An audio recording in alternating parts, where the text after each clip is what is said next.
Bonjour l'Afrique, bonjour les Africains, messieurs, dames, bonjour et bienvenue sur votre chaîne la C360. Et surtout, merci donc de suivre cette émission Regard sur l'avenir. Dans cette émission, donc, il est question de comprendre les grands enjeux diplomatiques et surtout de souligner ce que peuvent en tout cas gagner les États du Sahel. Disons-le, le retour de Donald Trump au pouvoir aux États-Unis semble redessiner une nouvelle approche dans les relations entre l'Europe et les États-Unis. L'Amérique de Donald Trump semble remettre en cause, bien sûr, les acquis de l'OTAN en matière d'influence dans le monde. Dans cette nouvelle tournure des relations entre l'Europe et les États-Unis, quelles peuvent être les perspectives pour l'Alliance des États du Sahel? Dans un premier chapitre, nous allons aborder sans doute, bien sûr, la guerre en Ukraine. Le 27 février dernier, le président ukrainien Volodymyr Zelensky a été reçu à la Maison Blanche par son homologue américain Donald Trump. L'entretien a eu lieu dans le bureau ovale. Bien sûr, l'entretien donc a été discourtois selon en tout cas les proches de Donald Trump. Les observateurs de la diplomatie mondiale parlent même de l'humiliation du président ukrainien par le président Donald Trump. La semaine d'avant, c'était le vice-président américain J.D. Vance qui remettait en cause la démocratie européenne. Comme on le voit, l'Europe et les États-Unis ont des visions différentes sur l'avenir du monde sous Donald Trump.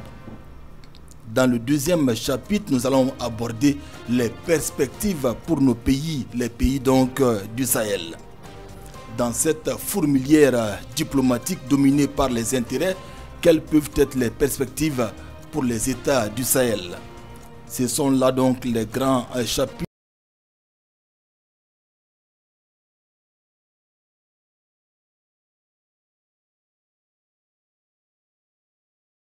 tout le temps en développement local. Monsieur, bonjour et bienvenue donc à cette émission. Bonjour monsieur. Voilà, donc on va commencer bien sûr par le premier chapitre pour comprendre donc la nature de la guerre en Ukraine, mais également les différentes implications. Professeur Zerbo.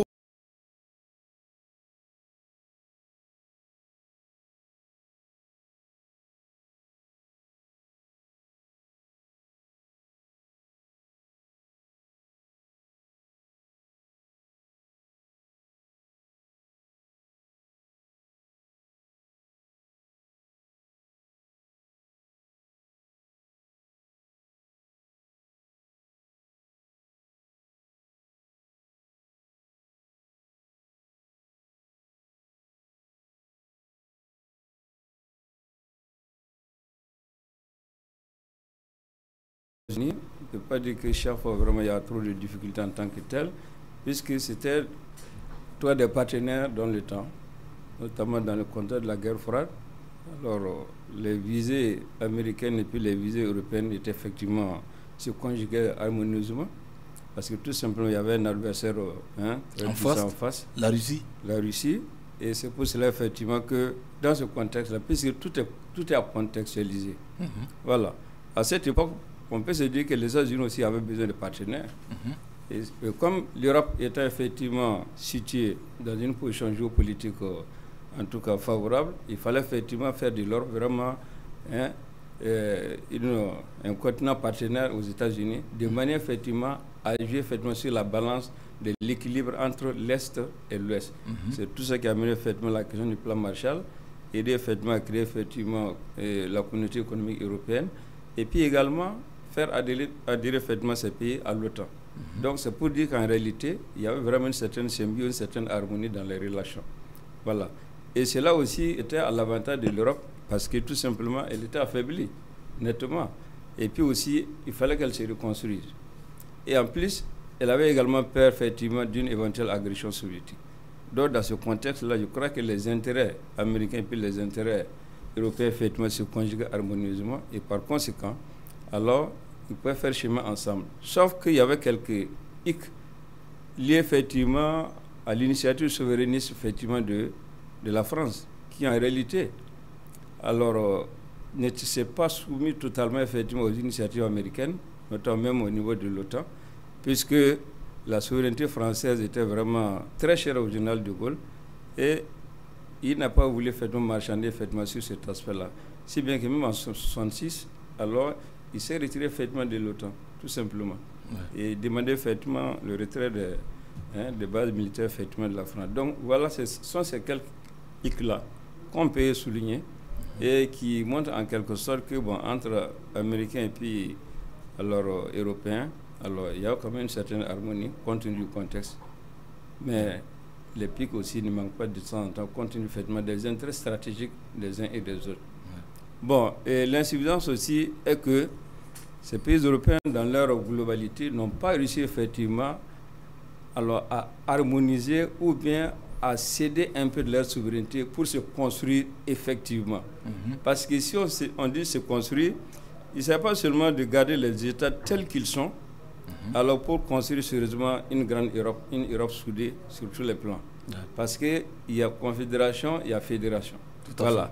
Donc, ils sont effectivement passés à la phase effectivement de la coopération avec la Commission économique européenne, mais n'ont pas réussi à créer ce qu'on appelle la communauté européenne de défense. Et cette communauté européenne de défense a fait l'objet effectivement de beaucoup d'analyses, mais seulement la question de la souveraineté effectivement les a opposés et finalement cela n'a pas pu avoir lieu. Voilà. Donc c'est cet aspect effectivement qui en quelque sorte n'a pas permis à l'Europe effectivement de se hisser d'une certaine manière et finalement elle s'est laissée effectivement sous la couverture effectivement américaine en matière de défense. Absolument. Monsieur Nadambega, les trois entités, l'Europe, les États-Unis et la Russie, nous avons l'impression que c'est en fait une sorte de paix des braves, bien sûr dominée par une sorte de méfiance. Vous voyez, il faut lire l'évolution du monde par l'établissement d'équilibres. Et les équilibres sont dynamiques. Ce n'est pas statique. Vous avez voulu considérer à partir de 1953, mais ça ne permettra pas de voir très bien ce que je vais situer. Si vous repartez au 9e siècle, on appelait effectivement l'État qui était constitué par l'Ukraine, la Russie et le centre de Kiev, le Rus de Kiev. Et pourquoi on l'appelait effectivement ainsi? On l'appelait ainsi parce que c'était une population russophone. Tout à fait. Et cette population russophone va travailler à s'agrandir. Parce que c'était, vous vous rappelez, le moment des empires. Si on dit effectivement que c'est l'impérialisme, quand on dit impérialisme, à l'intérieur de l'impérialisme, il y a empire. Chaque empire travaille effectivement à avaler l'autre. Oui. Pour plus de stabilité et puis plus de ressources. Tout à fait. Et c'est toujours la même chose qui se poursuit. Si avant, effectivement, c'était le charbon que l'on voulait pour pouvoir faire fonctionner les trains à vapeur, ça a évolué. Nous avons aujourd'hui des armements stratégiques, nous avons des industries militaires, et ces industries militaires ont besoin de ressources d'un autre type. Mais il a alludé à ça, le diplomate, mais avant, puisqu'on a attaqué le problème sous l'angle de la diplomatie, il faut peut-être qu'on précise quelque chose, parce que les accords et les traités vont nous aider à comprendre effectivement la dynamique qui a suivi. C'est quoi la diplomatie? La diplomatie, c'est un axe, c'est un outil de la politique. Et comme on comprend que la politique à l'intérieur effectivement des États, c'est pour gérer les affaires dans l'intérêt du plus grand nombre, et ces affaires, c'est quoi? C'est l'économie, c'est l'armée, c'est le social, n'est-ce pas? Tout à fait. Ok. À partir de ce moment, si on comprend la chose ainsi, vous verrez que pour ce qui est effectivement des accords qui vont caractériser ce qu'il a défini, vous avez ce qu'on appelle effectivement le SALT. Et le SALT, vous avez le SALT 1, le SALT 2. Et le SALT, c'est en anglais. C'est S-A-L-T. Ça signifie Strategic Arms Limitation Talk. Et Strategic Arm Limitation Talk, ça veut dire simplement en français que c'est la discussion pour la limitation des armes. Pourquoi effectivement j'en viens à ça? Parce que on ne peut pas parler aujourd'hui de ce qui est en train d'arriver et de bien comprendre si on ne repart pas à la conférence effectivement de Yalta. Tout à fait. Et si vous repartez à la conférence de Yalta en 1945, c'était en février, ça visait quoi? Ça visait ce que l'on tente d'obtenir aujourd'hui. Mais avec, sous la houlette de Staline, Roosevelt et Churchill, qui étaient les grands. Vous voyez, il y avait effectivement les États-Unis, donc, hein, il y avait la Russie, et la personne qui représentait ce qu'on peut appeler aussi l'Europe, c'était Churchill. Et qu'est-ce qu'ils ont convenu? Et sachez que Staline, c'était le fort, c'est celui qui avait avancé jusqu'à 70 km de l'Allemagne, qui se disait, moi je peux rentrer dedans, et les autres se sont dit, ah, il faut que l'on aille avec lui, nous entendre, pour pouvoir finir la guerre, mais finir la guerre en ne nous faisant pas écraser nous-mêmes. Parce qu'à la lueur où il avance, nous-mêmes, nous pouvons être écrasés. Et à partir de ce moment, à Yalta, ils ont décidé que tout ce qui était de l'Europe de l'Est devait revenir effectivement, inclus les États baltes, devait revenir effectivement à la Russie. Tout à fait. Pour ce qui est de l'Allemagne, ils se sont dit, bon, comme c'était eux effectivement les belligérants, ce qu'on va faire, on va les diviser effectivement en 4. On va prendre un morceau, on va donner aux États-Unis. On va prendre un morceau, on va donner à l'Angleterre. Un morceau va revenir effectivement à la Russie. Et le 4e morceau, puisque la France, on ne va pas alluder à ça, ça va être très long. La France n'a pas pu participer. Pour des raisons claires. Et à la fois, et Roosevelt et Staline n'étaient pas en accord pour qu'ils puissent participer. Mais on ne l'a pas oublié. Puisque c'est quand même aussi eux qui étaient les grands perdants. On ne l'a pas oublié. C'est pourquoi on lui a donné une 4e partie. D'accord. Mais à partir de ce moment, et c'est ce que lui, il a alludé, c'est la parlé de la guerre froide.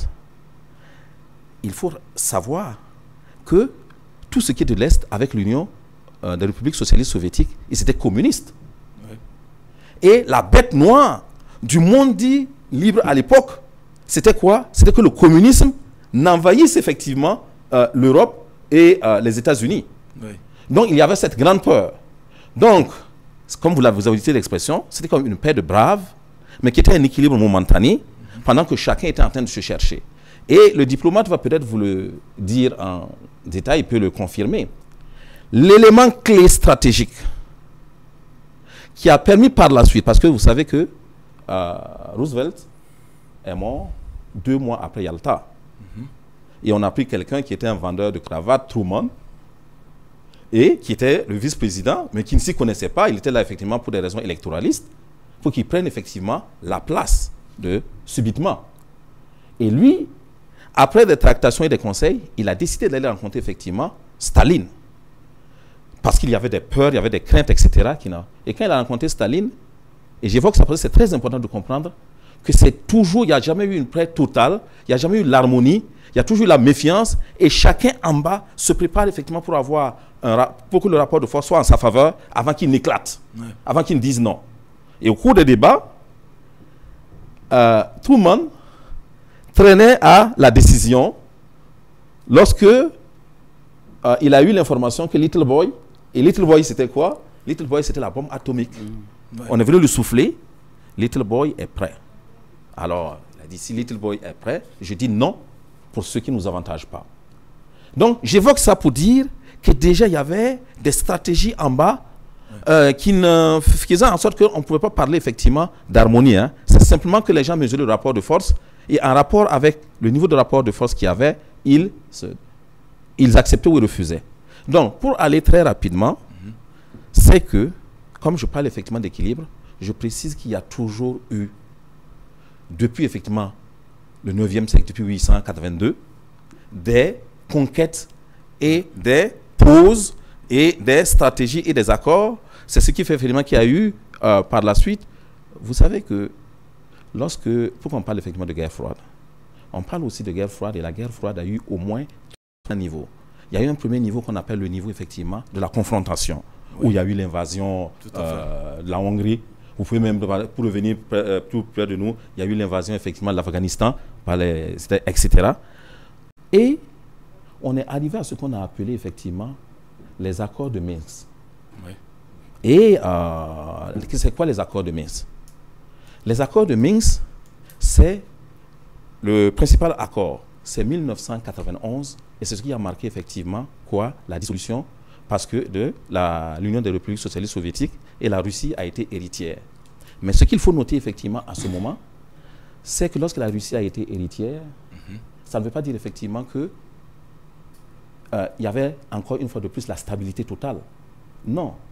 Déjà, certains territoires russophones trouvaient que la convention de l'Union des républiques socialistes soviétiques n'a pas été respectée parce que c'est les chefs d'État qui sont retrouvés et qui ont pris des décisions, mais ce n'est pas passé effectivement par la Constitution. Ouais. Et donc, ils se disaient, nous ne le connaissons pas dedans. Tout à fait. Donc, il y a toujours eu des contestations pour repartir, de la part de ces territoires-là, pour repartir dans la grande maison Russie. Et c'est de ces contestations-là que l'Ukraine a essayé de mater. D'accord. Et quand l'Ukraine a essayé de mater ces contestations, il y a eu maintenant ce qu'on appelle les protocoles d'accord. Minsk 1, Minsk 2, en 2014 et puis 2015. Pour effectivement se dire, on va effectivement s'entendre pour qu'il n'y ait pas effectivement. Mais pendant ce temps, comme je vous dis que c'est toujours de la ruse que les gens jouent, les États-Unis ont installé en Ukraine près de 12 000 têtes nucléaires. Ouais. Et est-ce que vous pensez que pendant ce temps, et pendant qu'on fait effectivement souffrir la population russophone, la Russie va s'asseoir et croiser les bras? Non. Et un autre élément qu'il faut retenir, c'est que lorsque Chirac est arrivé au pouvoir, et c'était en faveur effectivement de qu'est-ce qu'il a dit? Il a dit, pour l'équilibre de l'Europe, pour la stabilité au niveau de l'Europe, il faut que nous acceptons effectivement de démilitariser, que l'Ukraine soit démilitarisée, qu'il n'y a pas effectivement de force militaire dessus. Il faut que nous acceptons effectivement de ne pas accepter que l'Ukraine veuille entrer effectivement dans l'OTAN. Parce que si l'Ukraine veut entrer dans l'OTAN, c'est clair effectivement que la Russie va se sentir menacée. Et si elle se sent menacée, vous savez effectivement qu'elle a un certain nombre de forces et que ça va... Tout à fait. Et aujourd'hui, pour finir cette introduction, aujourd'hui, si on dit effectivement que c'est un tel qui a envahi, et ce n'est pas un tel, on dit bon, c'est la Russie qui a envahi, et on dit non, c'est l'Ukraine qui... Non, en fait, vous savez que je peux faire au SAMU là un certain nombre de choses par réaction. Il va être le premier à réagir pour me gifler. Mais c'est parce que j'aurais dit des choses très graves. Mais en ce moment, c'est lui qui est responsable ou bien c'est moi qui suis responsable? Et je pense que c'est ce discernement qu'il faut avoir. Absolument. En tout état de cause, aujourd'hui, nous sommes dans une situation où toutes les parties n'ont pas respecté les accords. Parce que les accords là, c'est quoi? C'est eux qui sont les diplomates. Ils visent à éviter justement la guerre. Tout à fait. Et quand il y a la guerre, ils visent effectivement à mettre fin à la guerre sur la base de règles d'entente qui vont permettre effectivement une certaine stabilité. Mais c'est toujours des stabilités pour un bout de temps. Absolument. Merci donc pour cette partie donc de l'histoire. Ça va donc nous permettre de reposer une autre question par rapport à l'histoire. Nous savons que l'Union soviétique a été disloquée. Sans doute, quelles peuvent être... Est-ce qu'on peut considérer donc les conséquences de cette situation? Parce que d'abord, c'était une union très forte qui a été disloquée avec un petit État. Et justement, ça a eu des conséquences. Professeur Zerbo, quelles sont les conséquences de cette dislocation? Merci. Je crois que c'est bon qu'on harmonise un peu le débat, puisque moi exactement, je ne sais pas exactement comment on évolue dedans. Oui, oui. Oh, et puisque bon, il y a beaucoup de choses qui sont, que le collègue a évoquées ici, voilà, dans le passé profond, comme dans le passé proche, ainsi de suite. Mais si on peut effectivement, puisque c'est en quelque sorte la recherche de l'équilibre du monde. Tout à fait. Je crois que c'est ça. Et cela est une préoccupation de grandes puissances depuis de très longues dates. Les premières puissances en réalité là, c'était pratiquement l'Europe qui avait vraiment l'hégémonie. Elle avait l'hégémonie et sa préoccupation effectivement de paix, d'équilibre, c'était quoi? C'était de jouer effectivement ce qu'on appelle la diplomatie de l'équilibre. L'équilibre des forces, tout simplement. Et ça, on était avant la Première Guerre mondiale. Et cet équilibre de forces-là, ça a amené effectivement les États à tisser des alliances. Les plus forts avaient effectivement comme protéger les plus faibles. Et si bien qu'à partir du moment où un plus faible peut avoir une certaine alliance avec un plus fort, alors il devient effectivement intouchable. Donc, à cause effectivement du fait de ne pas avoir affaire à une puissance X ou Y, alors on se méfie effectivement du petit. Parce qu'on ne sait pas quel type d'alliance le petit a pu signer effectivement avec la grande. Donc, c'est ce signe d'alliance-là, c'est ce système d'alliance qui a effectivement conduit les différents pays en guerre, première guerre, parce que tout simplement, ne sachant pas que tel petit pays est en relation intime avec tel pays, et vous le provoquez, vous l'attaquez, alors automatiquement vous allez vous trouver sur le dos une puissance. Tout à fait. Et c'est cet engrenage effectivement qui a amené effectivement la première guerre. Vous voyez. Mais cet équilibre a été rompu avec la première guerre, ça il faut se le dire. Mais maintenant, et après cette première guerre, quels ont été les vrais problèmes de cette société internationale à l'époque? Le point qui va arriver effectivement, c'est la question de l'idéologie. On est rentré en plein dedans. Avec la révolution bolchevique, le monde a totalement changé. Ça a basculé directement. On était dans un seul ordre unique, qui était l'ordre capitaliste. Mais maintenant, avec la révolution bolchevique, on a totalement changé d'ordre. Ce n'est plus le libéralisme tout azimut, mais il y a le communisme qui est là. Donc, un adversaire potentiel que les Européens, effectivement, craignaient vraiment de toutes leurs forces. Vous voyez? Donc, on est dans un système un peu complexe, un peu compliqué. Mais maintenant, c'est la recherche de la paix, la recherche de l'équilibre qui amène effectivement les uns et les autres à s'organiser. Même sur le plan monétaire, la conférence de Gênes aussi n'a pas donné une solution parfaite. Le traité de Versailles n'a pas donné une solution parfaite. Absolument. La SDN n'a pas donné de solution parfaite. Vous voyez? Donc, on a évolué. Mais maintenant, comme on est venu effectivement, on est arrivé effectivement à la Deuxième Guerre, liée effectivement aux contradictions issues effectivement du traité de Versailles et les sorts infligés à certains États qui en réalité ont voulu effectivement se remettre sur selle, c'est ça qui a mené effectivement cette Deuxième Guerre, liée effectivement à des contradictions économiques effarantes, liées à la question du marché, liées à la question de la monnaie, liées effectivement à la question de la puissance. Oui. Parce que les puissances étaient contestées effectivement dans leur existence en tant que telle, puisque le Japon à l'époque était totalement en déphasage effectivement avec certains, puisque l'équilibre des forces qui était, surtout la force marine, la grande partie était réservée à la Grande-Bretagne, mais le Japon contestait cela et a voulu effectivement se mettre vraiment au devant des choses. C'est la même chose que l'Allemagne. Vous voyez? Donc, si alors on est arrivé à cette situation-là, c'est parce que tout simplement les pays ont voulu s'organiser pour atteindre la paix. La conférence de Yalta que vous avez évoquée, c'est une conférence très très importante. Elle est très très importante parce que ça définit l'ordre du monde à partir de Yalta.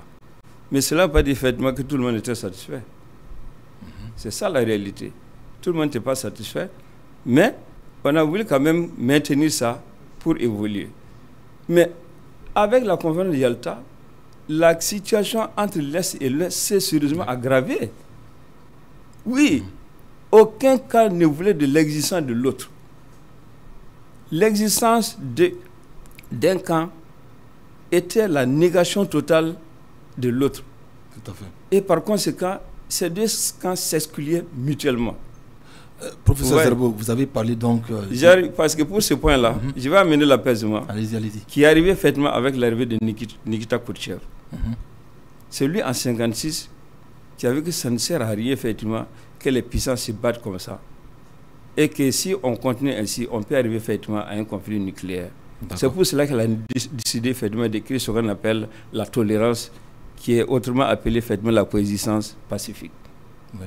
Ouais. Et cette coexistence pacifique, ça a vraiment évolué correctement.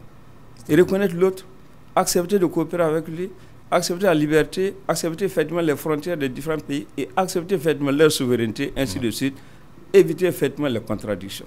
C'est à partir de là maintenant que les choses ont commencé à évoluer avant qu'on arrive à Helsinki. On va s'arrêter ici. Vous avez parlé de ceux qui étaient d'accord avec les conclusions donc, de Yalta. Il y avait beaucoup de gens qui n'étaient pas d'accord. Est-ce qu'on peut les connaître par rapport aux résultats? Non. Les conclusions de Yalta, c'est la tribune des grands. Oui. Oui, c'est la tribune des grandes puissances qui est taillée le monde en fonction effectivement de leurs intérêts. États-Unis, URSS et puis la Grande-Bretagne. Ouais. Donc ils se sont fait des concessions. Oui. Et pour effectivement essayer de donner certaines satisfactions, tout à fait, compte tenu de l'implication des uns et des autres dans ce conflit-là. Voilà, ce qui réclamait effectivement l'URSS. Même par exemple le conflit russo-japonais à l'époque, qui avait effectivement retiré certaines choses effectivement à la Russie, eh bien, à la conférence de Yalta, la Russie effectivement est rentrée dans ses droits vis-à-vis effectivement des choses du Japon, ainsi de suite, parce que le Japon était effectivement défait par la guerre, ainsi de suite. Donc, ils ont essayé effectivement de récupérer des territoires. La Russie effectivement a reçu des territoires, la Grande-Bretagne également, qui en quelque sorte en a profité effectivement pour dresser ce qu'on appelle effectivement le mur d'endiguement, c'est-à-dire que trouver des territoires pour vraiment mettre le communisme carrément à l'abri. À l'abri, ce n'est pas exactement le terme, mais pour l'écarter et éviter éventuellement une certaine contagion de l'Ouest. Vous voyez. Donc, quelques pays ont été créés pour faire effectivement ce tampon-là.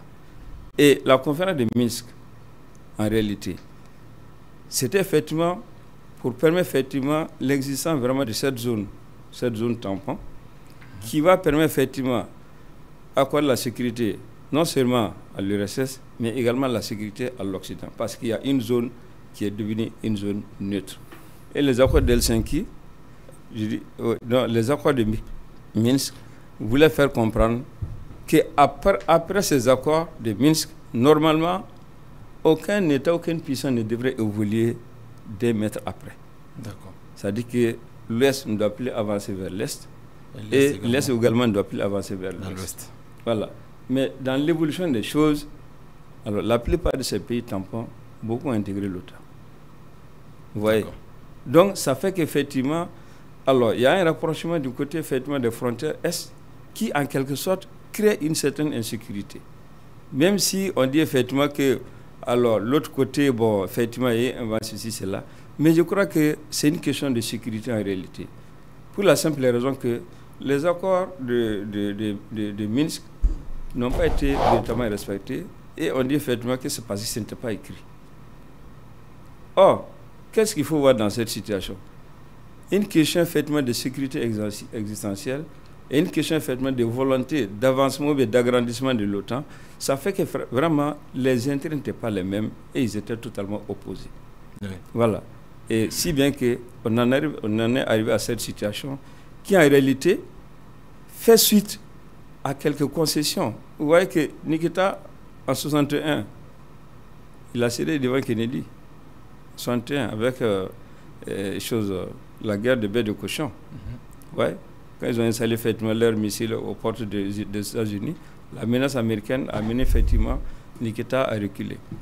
En plus, les accords de Berlin, notamment la 10e crise de Berlin, où effectivement on avait demandé, alors, puisque les populations de l'Est de la RDA émigraient réellement vers la RFA. Oui. Et cela n'arrangeait pas du tout effectivement les soviétiques qui ont constaté effectivement qu'il y avait des cadres soviétiques de l'Europe de l'Est, de la RDA, qui avançaient effectivement vers l'Ouest. Ils ont voulu bloquer ça. Et ils ont envoyé des militaires même. Mais suite à l'exhibition effectivement des Américains, Nikita était obligé encore de reculer. C'est pour cela que la Chine en voulait effectivement à l'URSS.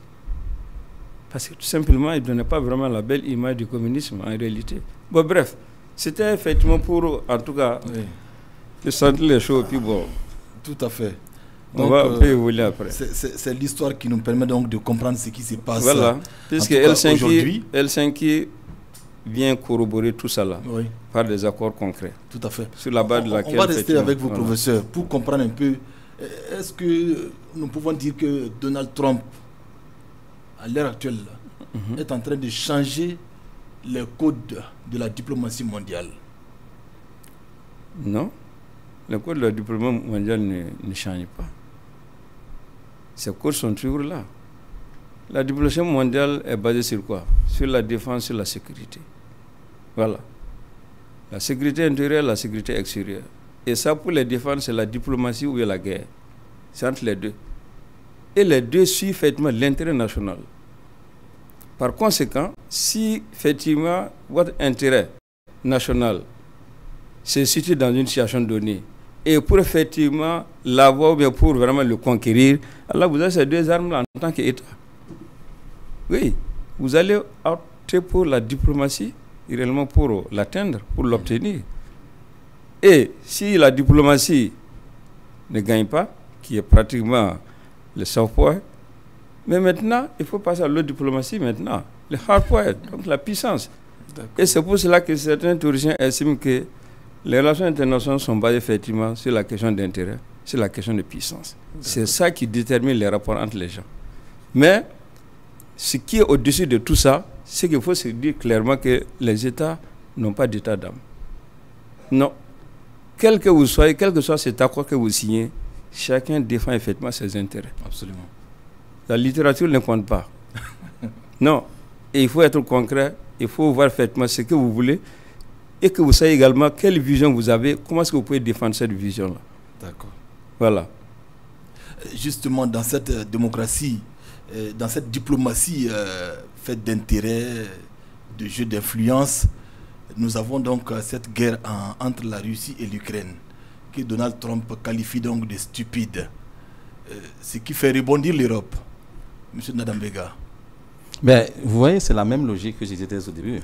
C'est-à-dire que, en fait, tout équilibre est un équilibre du moment qui établit le rapport de force. Et ce qui établit le rapport de force à chaque moment, c'est quoi? Un, c'est le besoin et la demande de ressources. C'est les potentialités de chaque pays. C'est, au plan stratégique, c'est quoi vous aviez comme force personnelle et c'est quelles sont les alliances que vous avez.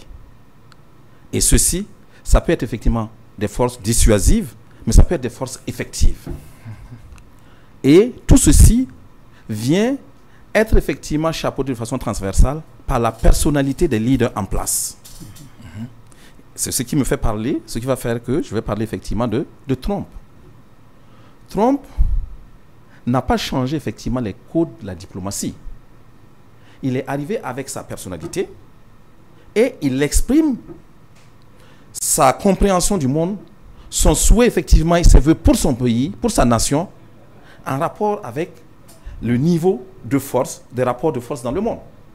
Et il arrive à un moment où, il faut reconnaître pour le plan de la personnalité, c'est un homme d'affaires qui veut effectivement des résultats, qui se fiche effectivement des sensibilités. Il veut du concret. Il veut du concret et qui a un langage que l'on dirait effectivement véridique, la vérité se rapprochant effectivement à ce qu'on appelle le MAGA, Make America Great Again.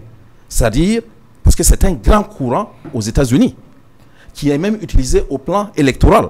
C'est-à-dire, faire des États-Unis un État grand, puissant, influent, comme par le passé. Et c'est ça. Et sur ça, il revient, basé sur ces éléments-là, pour redéfinir tous les éléments, toutes les notions, les grandes notions qui gouvernent le monde, telles que les droits de l'homme, telles que la démocratie. Et je ne vais pas revenir dessus. Allons-y écouter, ou ceux qui nous écoutent peuvent aller écouter son envoyé, son vice-président Vance, qui parle effectivement au chef d'État, au leader de l'Europe, qui leur dit, vous avez vidé effectivement la démocratie de son contenu. Il y a des élections que vous faites pour récuser effectivement la voix du peuple. Il y a des manipulations que vous faites dans le monde. Et il va directement, il supprime l'USAID. Il est dans le vrai en disant et il montre, c'est-à-dire qu'il est très pragmatique et il est dans sa logique. Il montre effectivement que, les ressources américaines, des citoyens, des impôts des citoyens américains sont utilisés pour des choses qui n'ont rien à voir avec les intérêts réels des Américains. Il donne l'exemple effectivement de grands budgets de l'ordre effectivement de 4-5 milliards de dollars américains qui sont utilisés dans des pays pour promouvoir effectivement les LGBTQ+. Il dit ça n'a rien à voir. Il prend effectivement dans nos pays comment des fonds de l'USAID sont utilisés pour créer des organisations de la société civile pour manipuler effectivement ce qui se passe. Il dit il ne voit pas le retour effectivement aux États-Unis. Il dit l'USAID suspendu en attendant.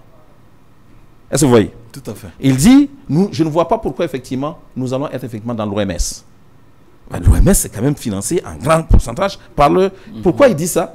Il dit ça parce qu'il se dit, écoutez, pour Covid-19, on a favorisé des industries pharmaceutiques et pour ça on a voulu tuer des gens. Et ça c'est lié encore à une personnalité qu'il a, qu'il est conservateur. Et quand on dit conservateur, ce n'est pas dans le sens américain, dans notre sens. Parce que ça a deux sens différents dans leur politique que dans la nôtre.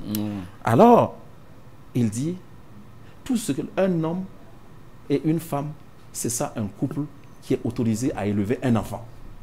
Pas autre chose. Mais, et il dit, nous avons effectivement, vous savez qu'on a passé le temps, il a redéfini l'aide au développement au niveau international. Nous, on est resté ici, on s'est dit l'aide. Il dit non, l'aide, c'est une phraséologie, c'est une expression. La réalité, c'est l'argent effectivement des États-Unis qui ont financé à 350 milliards la guerre. Ne prenez pas ça, chers Ukrainiens, comme de l'aide. Nous devons rentrer dans nos fonds. Et pour rentrer dans ces fonds, aujourd'hui, l'industrie militaire américaine, les installations, les sociétés stratégiques ont besoin de ce qu'on appelle effectivement les minerais de transition. Et on les appelle encore les terres rares, telles que le lithium, le platinum, etc. Qui font quoi? Qui sont nécessaires à tous les appareils sophistiqués, que ce soit dans l'utilisation militaire, dans l'aérospatiale ou la communication. Dit, nous avons besoin de ça et vous avez ça. Donc vous allez venir signer le contrat. Et c'est ça qui fait qu'on dit effectivement que dans son discours avec l'autre, il n'a pas été diplomate. Non. Il dit, c'est préparé, nous avons mis notre argent dedans, viens signer ici, on va partir vite. Je m'excuse de dire, viens signer ici, on va partir vite, nous on va récupérer notre argent. Sinon, ce qui se passe, nous ne mettons plus un rond en Ukraine pour la guerre. Parce que c'était une perte. Mais, où est la diplomatie? Il a si bien dit ici. La diplomatie, elle est au confluent de quoi? Des intérêts nationaux, la défense des intérêts nationaux, la recherche de la paix, et tant au niveau intérieur qu'avec les autres peuples. Mais elle prend en compte aussi les alliances. Donc aujourd'hui, pour faire court par rapport à votre question, on ne dira pas que Trump est en train de ne pas être diplomate. Moi, je dirais simplement, Trump, il va de façon franco. Il appelle un chat, comme on dit, il appelle un chat.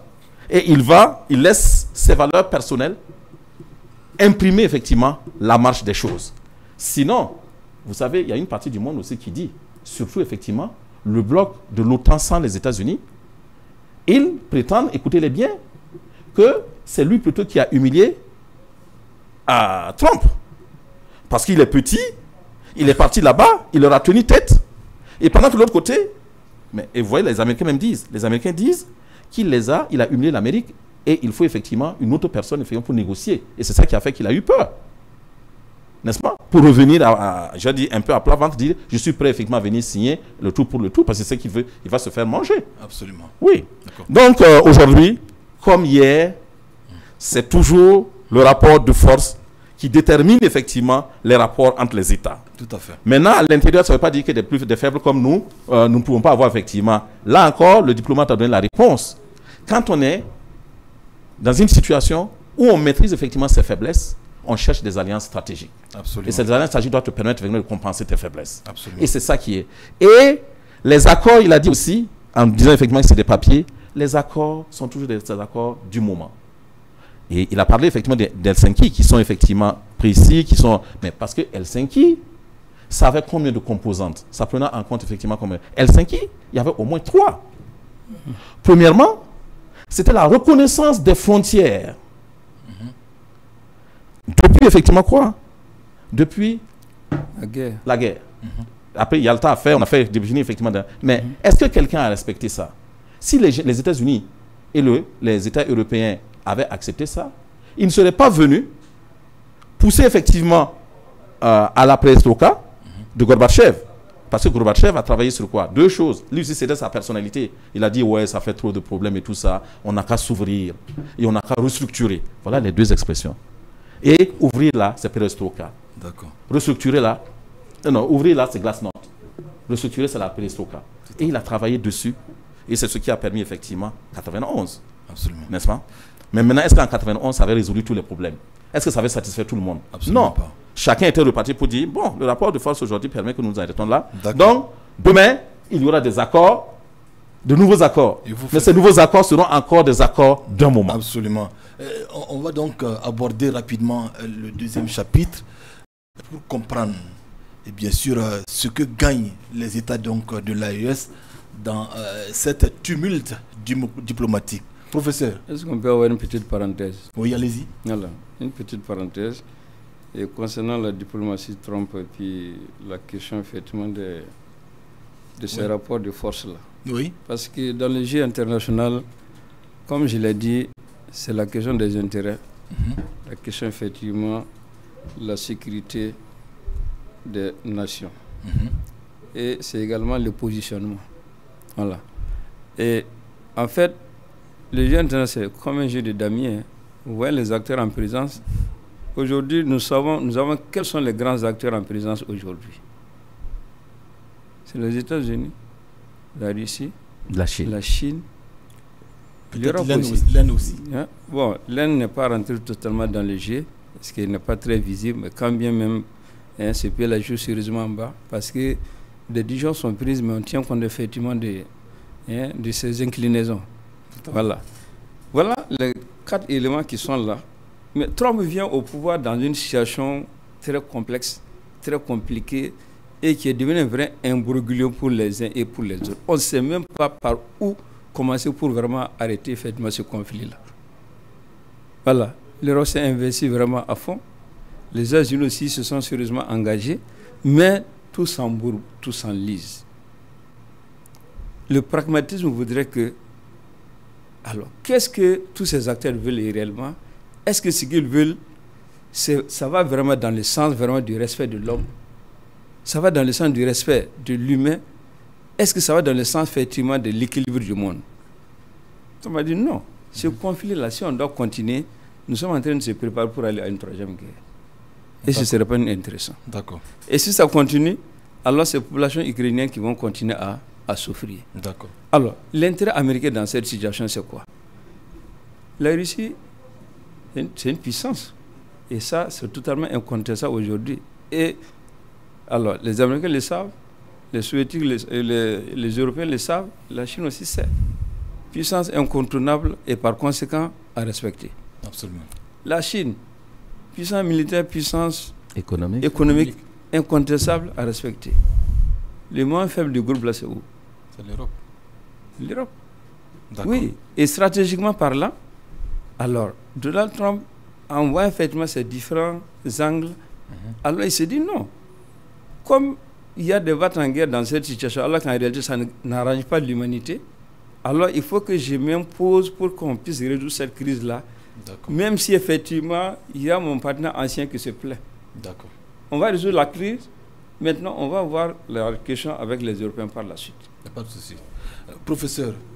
Peut-être une parenthèse dans une parenthèse. D'accord, ok, d'accord. Selon la technique. Voilà, donc, professeur, qu'est-ce que nous gagnons, nous, État du Sahel, dans cette tumulte diplomatique? Ce n'est pas que ce que nous gagnons. Nous devons regarder la situation et voir maintenant où est-ce que nous pouvons en tirer profit. Donc, c'est simplement ça. Où est-ce qu'on peut tirer profit? Bon, et ça, il faut regarder dans l'histoire. Parce qu'il faut chaque fois regarder dans les rétroviseurs. Et au niveau du canal de Suez avec l'Égypte, quand alors les Anglais et les Français voulaient faire même bas sur le canal, en réalité, qui l'a sauvé? C'est les Américains et puis les Soviétiques qui ont sauvé l'Égypte, Nasser à l'époque. Parce que tout simplement, la compagnie effectivement qui gérait la chose, le port, alors une mission franco-britannique effectivement voulait effectivement occuper. Parce que c'était un point névralgique effectivement sur le plan du commerce international, il fallait l'occuper. Alors, pourquoi c'est là? Parce que tout simplement, Nasser a joué à la fois sur la Russie et sur les États-Unis. Il a joué la politique de l'équilibre. Parfait. Voilà. Et également l'Europe. L'Europe s'est développée sérieusement après la Deuxième Guerre mondiale en s'adossant à qui? C'est aux Américains.